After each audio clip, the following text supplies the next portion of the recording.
പ്രിയപ്പെട്ട പ്രേക്ഷകരെ, ഇന്ന് നമ്മുടെ ലീഡേഴ്സ് മോർണിംഗിൽ അതിഥിയായി ഹലോ മലയാളത്തിലേക്ക് എത്തിയിരിക്കുന്നത് അമ്പലപ്പുഴയിലെ LDF സ്ഥാനാർത്ഥിയും CPIM നേതാവുമായ ശ്രീ H. സലാമാണ്. നമുക്ക് സ്നേഹത്തോടു കൂടി അദ്ദേഹത്തെ സ്വാഗതം ചെയ്യും ഹലോ മലയാളത്തിലേക്ക്. ശ്രീ H. സലാം, ഗുഡ് മോർണിംഗ്, സ്വാഗതം ഹലോ മലയാളത്തിലേക്ക്. Good morning. Good morning. Shri H. സലാം, ഇപ്പം നമ്മൾ ഈ പറയുന്ന പോലെ തന്നെ തിരഞ്ഞെടുപ്പിന്റെ വിധി വരാൻ ഇനിയിപ്പോൾ 48 മണിക്കൂറിന്റെ ദൂരം മാത്രമേ ഉള്ളൂ. മുന്നണികളൊക്കെ കൂട്ടിക്കിഴിക്കലുകളിലും രാഷ്ട്രീയ ചർച്ചകളിലും ഒക്കെയാണ്. എക്സിറ്റ് പോൾ ഫലങ്ങളൊക്കെ വന്നു കഴിഞ്ഞു. ഇപ്പം സാധാരണഗതിയിൽ കേരളത്തിലെ തിരഞ്ഞെടുപ്പ് വിധി പ്രഖ്യാപനങ്ങളൊക്കെ വരുന്ന സമയത്ത് ഇപ്പം ഒരു ക്യൂരിയോസിറ്റിയോടുകൂടി കേരളം മുഴുവൻ ഉറ്റുനോക്കുന്ന ഒരു മണ്ഡലമായിരിക്കില്ല മിക്കപ്പോഴും അമ്പലപ്പുഴ വരെ. പക്ഷേ ഇത്തവണ അങ്ങനെയല്ല, എല്ലാവരും ഉറ്റുനോക്കുന്ന ഒരു മണ്ഡലമാണ്, ശക്തിയേറിയ മത്സരം നടന്ന മണ്ഡലമാണ്. അതിനൊക്കെയും അപ്പുറം പാർട്ടിക്ക് വലിയ അഭിമാന പോരാട്ടമാണ് അമ്പലപ്പുഴയിലേത്. അവസാന മണിക്കൂറിലെ അങ്ങയുടെ പ്രതീക്ഷ എത്രത്തോളമാണ് ശ്രീ H. സലാം? 100% ശുഭപ്രതീക്ഷയാണ്. അത് തെരഞ്ഞെടുപ്പിൻ്റെ ആദ്യ ഘട്ടം മുതൽ അവസാനം വരെയും നിങ്ങൾ പറഞ്ഞ പോലെ ശ്രദ്ധേയമായ മണ്ഡലമായ അമ്പലപ്പുഴ നിശ്ചയമായിട്ട് മാറിയിട്ടുണ്ട്. ഒരു രാഷ്ട്രീയ വഞ്ചന ഉണ്ടായ ഒരു നാട് എന്ന നിലയിലാണ് ആ പ്രാധാന്യം തീർച്ചയായിട്ടും കൈവന്നിട്ടുള്ളത്. ഈ നാടിൻ്റെ ഒരു ചരിത്രപരമായ പ്രാധാന്യമൊക്കെ ഉണ്ട്. ഇവിടെ ജീവിക്കുന്ന മനുഷ്യരിലെ നല്ല വിഭാഗം ആളുകൾ രാഷ്ട്രീയമായി പ്രബുദ്ധത ഉള്ള ആളുകളാണ്. ആ പ്രബുദ്ധമായ രാഷ്ട്രീയത്തിൻ്റെ മണ്ണിൽ നിശ്ചയമായും വഞ്ചനയ്ക്ക് സ്ഥാനമില്ല എന്ന് പ്രഖ്യാപിക്കുന്ന വിധിയെടുത്ത് 4-ാം തീയതി ഉണ്ടാകും എന്നാണ് ഞാൻ ഉൾപ്പെടെ ഞങ്ങളെല്ലാവരും പ്രതീക്ഷിക്കുന്നത്. അങ്ങനെയാണ്. ശ്രീ H. സലാം, ഇപ്പം G. സുധാകരൻ പാർട്ടി വിട്ട് പോയത് മാത്രമല്ല, അദ്ദേഹം ഉയർത്തുന്ന ആരോപണങ്ങളാണ് വലിയ രീതിയിൽ ചർച്ചയായതും അല്ലെങ്കിൽ ആയിക്കൊണ്ടിരിക്കുന്നതും. താങ്കളെ ഒരു വർഗീയവാദിയെ ചിത്രീകരിക്കാനൊക്കെയുള്ള ശ്രമം തൊട്ട് ആലപ്പുഴയിലെ പാർട്ടി ആകെ അഴിമതിയാണ് എന്ന തരത്തിൽ പോലും സുധാകരൻ പ്രചാരണം നടത്തി, ഇപ്പോഴും നടത്തുന്നുമുണ്ട്. മറുപടി പറയാൻ തിരഞ്ഞെടുപ്പ് ഫലം വരെ കാത്തിരിക്കേണ്ടതുണ്ടോ?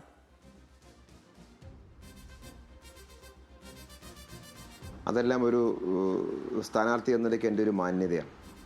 കാരണം ഞാൻ എന്തായാലും അമ്പലപ്പുഴയിലെ കുറച്ച് പേർക്ക് എന്താണ് യഥാർത്ഥ G. സുധാകരൻ എന്നറിയാം. പക്ഷെ അമ്പലപ്പുഴയ്ക്ക് പുറത്ത് കേരളം മൊത്തം G. സുധാകരൻ യഥാർത്ഥ മുഖമറിയില്ല. ഒരു പ്രച്ഛന്ന വേഷം അദ്ദേഹത്തിനുണ്ട്. അതുകൊണ്ട് പല കാര്യങ്ങളിലും അദ്ദേഹം എന്താണ് എന്ന് കേരളം അറിയണം എന്നൊരു ആഗ്രഹം ഉള്ളതുകൊണ്ടാണ് ഞാനിത് പറഞ്ഞത്. ആ പറയുന്ന കാര്യങ്ങൾ ഏതെങ്കിലും തെരഞ്ഞെടുപ്പിൽ വോട്ടിന് വേണ്ടി ആവരുത് എന്നൊരു കാര്യം എൻ്റെ ഉള്ളിലുള്ളത് കൊണ്ടാണ്. അല്ലെങ്കിൽ വോട്ട് കിട്ടാൻ വേണ്ടി ഞാനിത് പറഞ്ഞു എന്ന് ജനങ്ങൾ ചിന്തിക്കാൻ പാടില്ല എന്നൊരു ഡിഗ്നിറ്റി എനിക്ക് തോന്നിയത് കൊണ്ടാണ് തെരഞ്ഞെടുപ്പ് ഫലമെല്ലാം കഴിഞ്ഞിട്ട് അദ്ദേഹത്തിൻ്റെ ചില ചെയ്തികൾ, അദ്ദേഹത്തിൻ്റെ രീതികൾ, അദ്ദേഹം നിരന്തരമായി പറഞ്ഞുകൊണ്ടിരുന്ന പല കള്ളങ്ങൾ, അതെല്ലാം ഒന്ന് ജനങ്ങളെ ബോധ്യപ്പെടുത്തണം എന്ന് വിചാരിച്ചത്. പിന്നെ അദ്ദേഹം ഇന്നലെ പറയുന്നത് കേട്ടു, എന്താ ഭ്രാന്ത് പിടിച്ച് നടക്കുകയാണോ ഞാനെന്നാ. ഭ്രാന്ത് പിടിച്ച രീതിയിൽ നടന്നതാരാണെന്നും വർത്തമാനം പറഞ്ഞ ആരാണെന്നും കേരളം മുഴുവൻ ഈ ഇലക്ഷൻ കാലത്ത് കണ്ടതാണ്. എന്തെല്ലാം ഭ്രാന്തമായ ജൽപ്പനങ്ങൾ അദ്ദേഹത്തിൻ്റെ ഭാഗത്തുണ്ടായെന്നുള്ള കാര്യം. ഇതൊരു വ്യക്തിപരമായൊരു ഡയലോഗിൻ്റെ ഒരു ഫൈറ്റ് അല്ലല്ലോ, പൊളിറ്റിക്കലാണല്ലോ. ആ രാഷ്ട്രീയ സമ്മർദ്ദങ്ങൾ നിശ്ചയമായിട്ടും വിൻ ചെയ്യും. അതിൽ ഞാനീ പറഞ്ഞ ഒരു കാര്യം അദ്ദേഹത്തോട് ഇന്നലെ അദ്ദേഹം അതുപോലെയൊക്കെ പറഞ്ഞതുകൊണ്ട് ഞാൻ പറയുന്നൊരു കാര്യം, ഇനി പഴയതുപോലെ G. സുധാകരൻ എന്നെയോ CPM-കാരെയോ ഒന്നും ക്ലാസ് എടുക്കാൻ വരേണ്ട കാര്യമില്ല. നേരെ പോയി UDF-നോ BJP-ക്കോ ജമാഅത്ത് ഇസ്ലാമിക്കോ പോയി ക്ലാസ് എടുത്താൽ മതി. ഞങ്ങൾക്കൊന്നും ക്ലാസ് എടുക്കാൻ വേണ്ടി അദ്ദേഹത്തിന് വരേണ്ട കാര്യമില്ല. അതാണ് വ്യക്തമായ നിലപാടാക്കാര്യത്തിലുള്ളത്. ശ്രീ H. സലാം, ഇപ്പോൾ ഇതിനിടയിൽ അറിഞ്ഞൊരു കാര്യം എന്ന് വെച്ചാൽ, ഇപ്പം നേരത്തെയും അങ്ങേക്കടക്കം G. സുധാകരനെതിരെ ഒരു MLA പോലും പരാതി നൽകിയിട്ടുണ്ട് എന്നുള്ളതാണ്. പക്ഷെ അന്ന് അങ്ങ് അത് വലിയ രീതിയിൽ ചർച്ചയാക്കാനോ അല്ലെങ്കിൽ അത് വലിയ വിവാദമാക്കാനോ ഒന്നും മുതിർന്നില്ല എന്നും അറിയുന്നു. എന്തുകൊണ്ടാണ് അങ്ങനെ ഒരു നിലപാട് അന്ന് സ്വീകരിച്ചത്? ഞാൻ പറഞ്ഞല്ലോ, അദ്ദേഹവുമായി ബന്ധപ്പെട്ട നിരവധി കാര്യം പറയാനുണ്ട്. അത് ഒരു പൊയ്മുഖമാണ് പല കാര്യത്തിലും. അത് നിശ്ചയമായിട്ടും കേരളം അറിയണം. അത് ആ സമയത്ത് ഞാൻ പറഞ്ഞല്ലോ, ആ സമയത്ത് കൃത്യമായിട്ട് അത് പറയണം എന്നാണ് വിചാരിക്കുന്നത്. പറയും കൃത്യമായിട്ട്. ഓക്കെ. ശ്രീ H. സലാം, ഇപ്പം നമ്മൾ സുധാകരന്റെ കാര്യത്തിൽ ഒരു കാര്യം കൂടി ഞാൻ ചോദിക്കുന്നു. ഇപ്പം പാർട്ടി തലത്തിലും സർക്കാർ തലത്തിലും ഒക്കെ വലിയ പാരമ്പര്യമുള്ള ഒരു മുതിർന്ന നേതാവിനെയാണ് CPIM-ന് നഷ്ടമായിരിക്കുന്നത്. അപ്പം ഒരു തിരഞ്ഞെടുപ്പിലെ ജയം തോൽവി എന്നതിനുമൊക്കെയും അപ്പുറം പാർട്ടിക്ക് സുധാകരൻ ഭാവിയിലും ഒരു വെല്ലുവിളി അല്ലേ? മറ്റൊന്ന്, ഈ തുറന്നു പറച്ചിലും പുറത്തുപോക്കും തിരഞ്ഞെടുപ്പും ഒക്കെ അതൊരു തിരിച്ചടിയാകില്ലേ?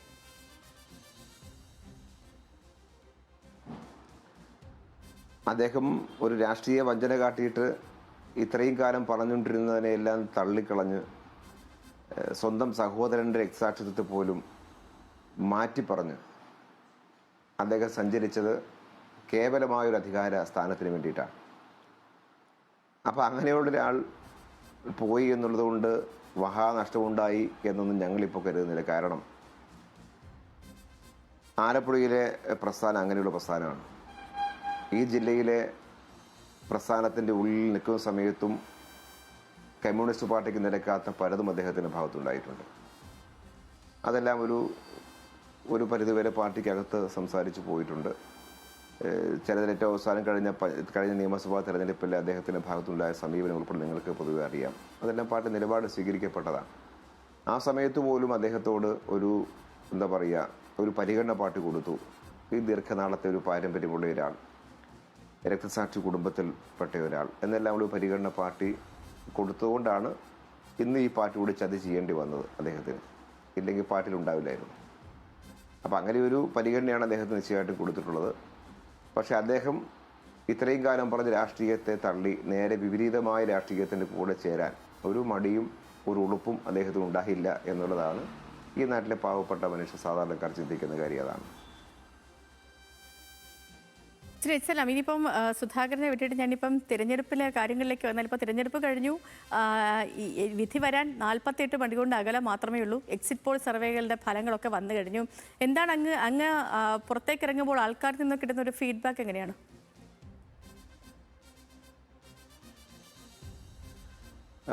ആളുകൾ സ്വാഭാവികമായിട്ടും ഒരു ആകാംക്ഷയുണ്ട്, നിശ്ചയമായിട്ടും ഉണ്ട്. ചില ആളുകൾക്ക് ടെൻഷനുണ്ട്. പക്ഷേ സ്ഥാനാർത്ഥി എന്ന നിലയ്ക്ക് എനിക്കെന്തോ ഒരു കാര്യ ടെൻഷനൊന്നുമില്ല. അതൊരു രാഷ്ട്രീയമായൊരു സമരമായി തന്നെയാണ് കാണുന്ന കാര്യത്തിൽ. കേവലമായൊരു വ്യക്തിപരമായ സംഗതിയായിട്ട് എനിക്ക് ഇന്നുവരെ തോന്നിയിട്ടില്ല. അത് ഒരു തെരഞ്ഞെടുപ്പിനും അങ്ങനെ തോന്നാറില്ല. അതെന്തുകൊണ്ട് ഒരു മൈൻഡ് സെറ്റ് അങ്ങനെ ആയതുകൊണ്ടാണെന്ന് എനിക്ക് തോന്നുന്നു. ശ്രീ എച്ച്.എൽ. അങ്ങ് ഈ എക്സിറ്റ് പോൾ ഫലങ്ങളൊക്കെ ഒന്ന് വിലയിരുത്തിയായിരുന്നു. അവിടെ ഇപ്പം അങ്ങ് മാത്രമല്ല, ഇപ്പം ആലപ്പുഴയിലെ പാർട്ടി മുഴുവൻ എക്സിറ്റ് പോൾ ഫലങ്ങളൊക്കെ വിലയിരുത്തിയായിരുന്നു. ഇപ്പം കഴിഞ്ഞ തവണത്തേതുപോലെ 2021 അല്ല എക്സിറ്റ് പോൾ ഫലങ്ങൾ വന്നിരിക്കുന്നത്. ഇപ്പം UDF അനുകൂലമായിട്ടൊരു വിലയിരുത്തൽ വരുമ്പോഴും ഇടതുമുന്നണിക്കും സീറ്റ് കുറവില്ല. അപ്പോൾ എങ്ങനെയാണ് നിങ്ങളുടെ ഒരു പൊതുവൊരു വിലയിരുത്തൽ എക്സിറ്റ് പോളുകളിലെ? എക്സിറ്റ് പോൾ പൂർണ്ണമായിട്ട് നമ്മൾ അതങ്ങനെ വകവെച്ച് പോകേണ്ട കാര്യമില്ല, അല്ലെങ്കിൽ അംഗീകരിച്ച് പോകേണ്ട കാര്യമില്ല. ഏത് റിസൾട്ടാണ് പറയുന്നതെങ്കിലും അത് കാരണം ചെറിയൊരു സാമ്പിൾ എടുത്തിട്ടൊരു കാൽക്കുലേഷൻ ആണല്ലോ അതിനകത്ത്. ഇവിടെ ഇപ്പോൾ 1,38,000 വോട്ടർമാരുണ്ട്. ഒരു 300-400 സാമ്പിൾ എടുത്തിട്ട് ചെയ്യുന്നൊരു കാര്യമാണ്. അപ്പോൾ അത് പൂർണ്ണമായ വിധിയായിട്ടൊന്നും കണക്കാക്കാനേ പറ്റില്ല. പക്ഷെ ഒരു സൂചന ചിലപ്പോൾ അതിനകത്ത് കിട്ടും. മൊത്തം എക്സിറ്റ് പോൾ നോക്കിയാൽ കാണുന്നൊരു കാര്യം ഒരു തരത്തിലൊരു ട്രെൻഡ് ഇല്ല എന്നുള്ളതാണ്. ഇപ്പോൾ ഒരു ആൻറ്റി ഗവൺമെൻറ് എന്ന നിലയിലേക്കുള്ളൊരു മനോഭാവം നമ്മുടെ നാട്ടിലില്ല. അത് നിങ്ങളുടെ ഏത് എക്സിറ്റ് പോൾ നോക്കിയാലും ഇത് കാണാൻ പറ്റും എന്നുള്ളതാണ്. അതിനകത്ത് ചിലർ ജയിക്കുമെന്ന് പറയുന്നുണ്ട്, ചിലർ തോക്കുമെന്ന് പറയുന്നുണ്ട്. ഇപ്പോൾ ഇവിടെ തന്നെ അമ്പലപ്പുഴയിൽ ഞാൻ ജയിക്കുമെന്ന് പറഞ്ഞ സർവേ ഉണ്ട്, തോക്കുമെന്ന് പറഞ്ഞ സർവേ ഉണ്ട്. കഴിഞ്ഞ ഇലക്ഷൻ കാലത്ത് 5 സർവേ പറഞ്ഞ് ഞാൻ തോക്കുന്ന ഒരു സർവേ ഒരു ചാനൽ പ്രക്ഷേപണം ചെയ്തത് മാത്രമാണ് ഞാൻ ജയിക്കുമെന്ന് പറഞ്ഞത്. ഞാൻ മാത്രമല്ല, ആലപ്പുഴ ജില്ലയിലെ പല LDF സീറ്റുകളും. അപ്പോൾ കേരളത്തിൻ്റെയും ചിത്രം നിങ്ങൾക്ക് അറിയുമല്ലോ. അപ്പോൾ ഒരു കാര്യം വ്യക്തമാവുന്നത്, ഈ സീറ്റിൻ്റെ നമ്പർ ഈ എക്സിറ്റ് പോളുകൾ പറയുമ്പോഴും ആ നമ്പർ നോക്കിയാൽ കാണുന്നൊരു കാര്യം, ഒരു ഗവൺമെൻറ് വിരുദ്ധമായ വികാരം നാട്ടിൽ അങ്ങനെ കാര്യമായിട്ടില്ല എന്നാണ്. എന്ന് പറഞ്ഞാൽ ഇപ്പോൾ ഒരു 10 സീറ്റ് അങ്ങോട്ടും ഇങ്ങോട്ടും മാറിയാൽ ഈ പറഞ്ഞ എക്സിറ്റ് പോളുകൾ പറഞ്ഞ ആ കണക്ക് വെച്ചുകൊണ്ട് തന്നെ LDF അധികാരത്തിൽ വരും എന്നാണ്. ഈ 10 സീറ്റ് ഡിഫറൻസ് അങ്ങോട്ടും ഇങ്ങോട്ടും മാറിയാൽ തന്നെ സംഭവിക്കും. അപ്പോൾ അത് കാണിക്കുന്നത് ഏതെങ്കിലും തരത്തിലേക്കൊരു ഗവൺമെൻറ് വിരുദ്ധമായ ഒരു ട്രെൻഡ് അങ്ങനെയില്ല, അല്ലെങ്കിൽ മറ്റേതെങ്കിലും ഒരു ഘടകം ഒരു ഭാഗത്തേക്ക് ഒരു ഒഴുക്കുണ്ടാവുന്ന ഒരവസ്ഥ നാട്ടിലില്ല എന്നുള്ളതാണ് ആ കണക്ക് തന്നെ കാണിക്കുന്നത്. ഞങ്ങളതിലൊന്നും പൂർണ്ണമായിട്ട് ആ കണക്കിനെ ആശ്രയിക്കുന്നൊന്നുമില്ല. ഞങ്ങൾ ജനങ്ങൾക്കിടയിൽ സമീപിച്ചപ്പോൾ ഞങ്ങൾക്കുണ്ടായ അനുഭവം, നാടിൻ്റെ വികസന കാര്യത്തിൽ നന്നായി പെർഫോം ചെയ്ത ഗവൺമെൻറ്റാണ് പിണറായി വിജയൻ ഗവൺമെൻറ്. അതിൻ്റെ എല്ലാ എഫക്റ്റ് നമ്മുടെയൊക്കെ നാട്ടിലുണ്ട്. ഞങ്ങളുടെയൊക്കെ ഓരോ മണ്ഡലങ്ങളിലും ആ സർക്കാരിൻ്റെ ഭാഗമായ വികസന പ്രവർത്തനങ്ങൾ ശക്തമായി നമ്മൾ നടത്തിയിട്ടുണ്ട്. അപ്പോൾ അതെല്ലാം നിശ്ചയമായി വോട്ടായിട്ട് മാറുമെന്നാണ് വിചാരിക്കുന്നത്. ക്ഷേമ പദ്ധതികളുടെ കാര്യം നോക്കിയാൽ നല്ല നിലയ്ക്ക് സ്ത്രീ വോട്ടേഴ്സിനെ ഉൾപ്പെടെ അട്രാക്റ്റ് ചെയ്യുന്ന വിധത്തിൽ അത്തരം പ്രവർത്തനങ്ങൾ മാറിയിട്ടുണ്ടെന്നുള്ളതാണ്. അതെല്ലാം വോട്ടായി മാറും എന്നുള്ളതാണ് ഞങ്ങൾ ഇപ്പോഴും വിശ്വസിക്കുന്നൊരു കാര്യം. ഓക്കെ, ഒരു കാര്യം കൂടി ചോദിച്ചാൽ അവസാനിപ്പിക്കാം ശ്രീ എച്ച് സലാം. ഇപ്പം കഴിഞ്ഞ തവണ LDFന് ഒരേ ഒരു സീറ്റ് മാത്രം നഷ്ടമായ ജില്ലയാണ് ആലപ്പുഴ. തിരുവനന്തപുരം, അതേപോലെ കോഴിക്കോട്, തൃശ്ശൂർ, പാലക്കാട് പോലെയൊക്കെ തന്നെ ഭരണം തുടരാൻ ഇടതുപക്ഷത്തിന് കരുത്തായ ജില്ലയാണ് ആലപ്പുഴ. പക്ഷേ ഇത്തവണ UDF വലിയ പ്രതീക്ഷ ജില്ലയിൽ വച്ച് പുലർത്തുന്നുണ്ട്. അതിനൊപ്പം തന്നെ ലോക്കൽ ബോഡി ഇലക്ഷനിലെ ഒരു ട്രെൻഡും വ്യത്യസ്തമായിരുന്നു.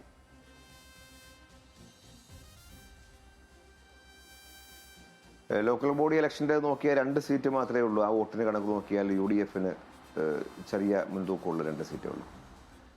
ആലപ്പുഴ ജില്ല കേരളത്തിൽ LDF ഗവൺമെൻറ് ഫോം ചെയ്യാൻ വളരെ വ്യക്തമായ സംഭാവന നൽകും നിശ്ചയമായിട്ടും. ഇപ്പോൾ ഹരിപ്പാട് സീറ്റാണ് കഴിഞ്ഞ പ്രാവശ്യം ഞങ്ങൾ നഷ്ടപ്പെട്ടത്. ഹരിപ്പാട് സീറ്റ് നമ്മൾ തള്ളിക്കളയേണ്ട കാര്യമില്ല. ഇപ്പോൾ രമേശ് ചെന്നിത്തല ആയതുകൊണ്ട് എന്ന് അങ്ങനെ വിചാരിക്കേണ്ട കാര്യമില്ല. അവിടെ BJP വോട്ട് UDF വിലയ്ക്ക് വാങ്ങിയിട്ടില്ലെങ്കിൽ, ഇപ്പോൾ സാധാരണ സംഭവിക്കുന്നൊരു കാര്യമാണ് ഹരിപ്പാട് മണ്ഡലത്തിൽ. ഇപ്പോൾ അവിടെ നിൽക്കുന്ന BJPയുടെ സ്ഥാനാർത്ഥി വന്നയാൾ അദ്ദേഹം RSS ആണ്. ചെറിയ ഡിഫറൻസ് RSS BJP എന്ന ഒരു സംവിധാനത്തിലുണ്ട്. അപ്പോൾ അവിടെ ഇദ്ദേഹം അങ്ങനെ ഒരു പ്ലാറ്റ്ഫോമിൻ്റെ ഭാഗമായ ആളായതുകൊണ്ട് മറ്റൊരു BJP മാത്രമായി നിൽക്കുന്ന ഒരു സെറ്റുണ്ട്. അപ്പോൾ അവരെ പർച്ചേസ് ചെയ്യുന്ന രീതി പലപ്പോഴും അവിടെ ഉണ്ടാകാറുണ്ട്.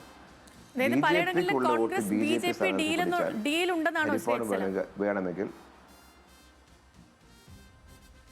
ഉണ്ടല്ലോ. ഇപ്പൊ അമ്പലപ്പുഴയിൽ G സുധാകരൻ തന്നെ പരസ്യമായിട്ട് പറഞ്ഞു 5000 BJPയോട് എനിക്ക് കിട്ടും. ഞങ്ങൾ അമ്പലപ്പുഴയിലെ ഭൂരിപക്ഷത്തിന്റെ കണക്കിലെ വ്യത്യാസം പറയുന്നതിന്റെ കാരണം ആ ഒറ്റ പോയി ആ ഡീലാണ്. എത്ര BJP വോട്ട് UDFിലേക്ക് G സുധാകരന് പോയി എന്നതിനെ ആശ്രയിച്ചാണ് ഞങ്ങൾ ഭൂരിപക്ഷത്തിന്റെ കണക്കിൽ വ്യത്യാസം കാണുന്നത്. ഹരിപ്പാട് BJPക്ക് ഉള്ളോട്ട് പൂർണ്ണമായിട്ട് BJP നേടിയാൽ ഹരിപ്പാട് അത്ഭുതം സംഭവിക്കും എന്ന് പറയും. ഈ ജില്ലയിൽ ഇടതുപക്ഷത്തിന് വേണമെങ്കിൽ 9 സീറ്റ് വേണമെങ്കിൽ ജയിക്കാം എന്ന നിലയാണ്.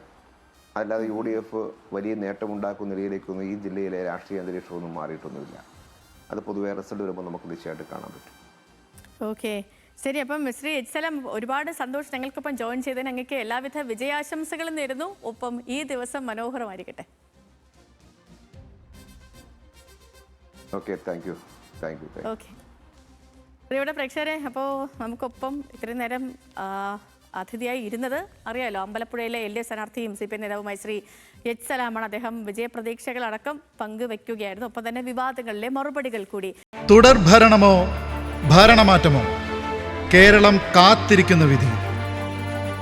മെയ് 4 തത്സമയം ന്യൂസ് മലയാളം ഡിജിറ്റലിൽ.